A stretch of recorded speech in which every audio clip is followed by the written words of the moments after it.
Hey guys, Graham here from therecordingrevolution.com. Hope your week is going well. Got another video review for you today. I'm trying to do video reviews of products that I think are helpful for home studio users and are actually affordable. And that's what I've got for you today. It is the Behringer Truth monitors, studio monitors. The 1030A is the model number, and specifically I'm looking at the 5-inch model. Okay, these are the newer speakers with a yellow cone. I'm going to be up front and tell you that this is a great speaker, and Behringer's really stepping up their game and making even more quality products. So I love the speaker. I just want to show you a couple of the basic features so we get that out of the way and you know what it can do, and then we'll talk about how it sounds, because that's what really matters. As I said, it's a 5-inch speaker, and there's an 8-inch version also, so if you want a bit of a bigger speaker, you got that option as well. It's an active monitor, which means it's self-powered, so you don't need power amps or crossovers or anything like that. It just plugs in to an outlet on the back and you flip on a switch. Now, most studio monitors in this price range are active and self-powered, so that's what I recommend anyway for most home studio users. I don't like to have to plug in more things than I need to, and I'm not that smart of a guy, so I don't want to have to deal with making sure my power amps match my speaker and have the right crossover. So buy active monitor. It's a lot easier. You're getting a pair of these, obviously, one for each side. On the back are your main features. You got your main connections, XLR, TRS, which is balanced 1/4 inch, as well as an unbalanced RCA connection, which is kind of cool if you are just running it out of your laptop with an 1/8 inch to RCA connections. If you had to, there's certain scenarios where that's the case, I understand. So you can hook it up to almost anything, which is cool. But obviously it's a studio grade monitor with balanced connections, which is ideally what you want out of your audio interface. It has a trim output knob, which is awesome. It's basically a volume knob on the back of the speaker. So you can match your speakers and make sure that you're outputting the same volume on left to right, so you have a nice center image. But also, this is helpful too, depending on how hot your audio interface outputs volume. So if you find that the output of your speaker here on the Truth are really hot when you've got your volume knob cranked to like 3 out of 10, then you can dial back the Behringer speaker's output so that when you dial up halfway on your interface, it feels like a halfway, a good mixing volume. You could go louder, you could go quieter, so you can adjust that just from the trim. It's pretty basic, but really helpful to have. And then the main 3 features are these adjustments you can make on the high frequency, low frequency, and then what they call the room compensation feature. Now, a lot of speakers in this price range have this feature, so it's not exclusive to Behringer. I understand that. I have another pair of speakers that does something very similar, but this is a very overlooked, oftentimes, feature on speakers in this price range. Super helpful for a home studio user, okay? Think about it this way. If you are a home studio or project studio user, you probably have a smaller space and you probably have a lot of drywall, typical bare walls in a second bedroom or something like that. The problem is we get these high frequencies bouncing around these walls, and they build up and build up and build up, and so your ear thinks your mix has more high frequency information than it does. Consequently, you go out to your car or you listen on your iPod and you're listening to your awesome mix and you're thinking, why does it sound dull and muffled, and where did the high end go? I heard it in the mix. Well, it wasn't actually ever in the mix. That is actually how your mix sounds. You just were hearing the high frequencies bouncing off these walls. That can be really annoying, so you can tame some of that with rolling off the high frequency knob on the back of this. So it has a -2 and a -4 cut on the shelf of the high frequencies. There's also a boost if you need that too, so you have a lot of flexibility there with the high end. I've left that flat. There's also a low frequency roll off, which you can roll off some of the low end, which is the opposite problem if you have too much bass happening in your room. But more specifically, the room compensation feature is kind of the best of both of these worlds. It's basically set up so depending on how close your speakers are to the wall, you can adjust. So if you left it flat, that setting would be if you're in a studio environment where your speakers are on stands, away from a wall, not really close to any wall, just leave it flat, ideally.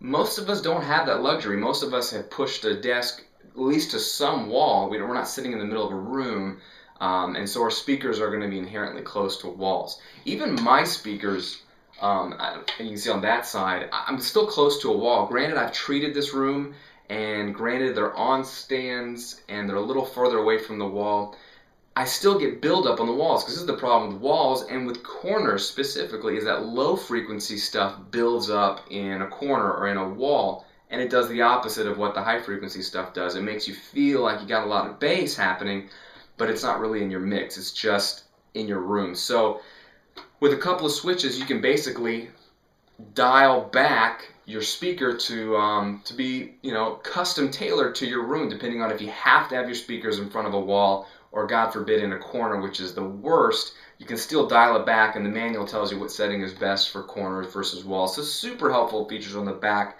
Power switch, power cord plugs in right there, a bass port that allows some of the low frequencies to come out the back, and that's really it. It's a really simple, really clean design. That's pretty much all the features you have for your typical studio monitor. Pretty much what you would expect in this price range. Again, these are priced at $149 a pop, so $300 a pair for big 5-inch speakers. Now, what size you want is up to you. I went with the 5-inch speakers because even though my room is a decent size, I just don't need an 8-inch speaker at all in this room to pump out that kind of sound. So a 5-inch speaker works for my room, but the 8-inch speaker versions aren't much more expensive than the 5-inch, so you're actually getting a killer deal. Okay, so how do they sound? They sound flat, and that's what you want them to sound like. Okay, I'm going to be honest, I had mixed on a pair of Behringer Truth speakers maybe 6 years ago, back in the day, and they were 8-inch speakers, and also I felt like they were very hyped on the high end.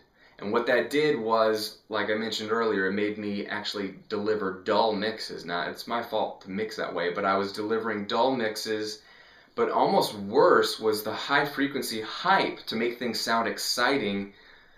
It fatigued my ears. So like after mixing for an hour, like my ears were getting like compressed, because that's what your ears do. They protect themselves. They have like little limiters and compressors built into your ears. So with all this high frequency sound, it was just starting to compress to protect myself. And then I can't hear very well, and I make poor mixing decisions. And I just felt like the speaker was a little too hyped.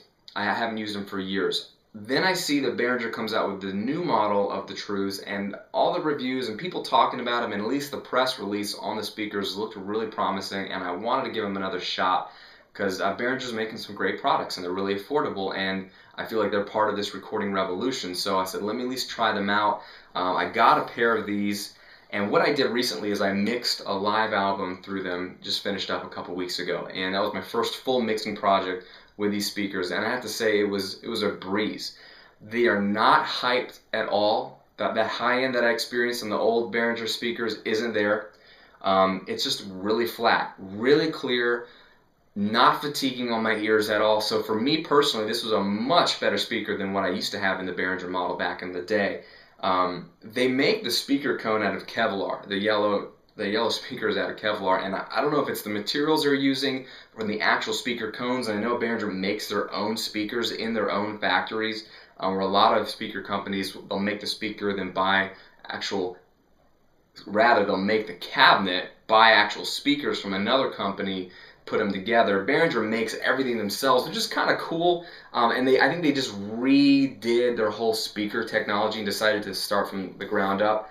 And it makes a difference. It's a real musical flat speaker. There's nothing really exciting to tell you about it, but that's what you want out of a studio monitor, something that will be detailed enough and represent your mix so you can make mixing decisions, but isn't overly featured the low end or the high end, because that'll trick your ears. So I love that about them.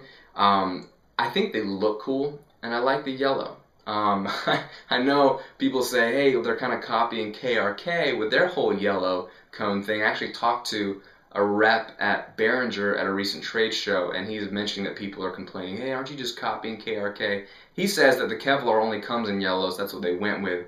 I don't care why it's yellow. All I know is that the yellow looks pretty darn good against my gray wall, so I'm digging it. But either way, the Truth 1030As, I know they still maybe sell some of the old ones. These are the ones to look at if you're looking for some new speakers. They're not anything out of the ordinary. They're just a great speaker, and they're flat, and they're affordable, and they have the features that you need for a real home or project studio. So I recommend them. I'm liking them a lot. As you can see, they're still on my speaker stands, and there's one missing right there because I'm holding it, because I'm using these like right now, this week, to mix projects. So the Behringer Truth 1030As, check out the 5-inch or the 8-inch versions. They're quality speaker, you can't go wrong. There's nothing I can really play for you to hear them. I'm just telling you they're a flat speaker. Try to audition them if you can, but there's a lot of speakers in that $300 price range for a pair, and I would just put Behringers on your list. Check them out. They're definitely comparable. They're definitely a great option, and I'm actually mixing projects on them, so not ashamed of it. They make a great speaker.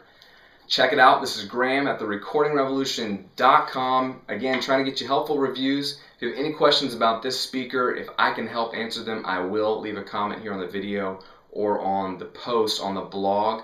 And again, if you have any other questions about Behringer stuff, let me know. I'll try to direct them to some of the guys at Behringer. They can maybe help you out. Hope you guys are having a great day. Talk to you soon.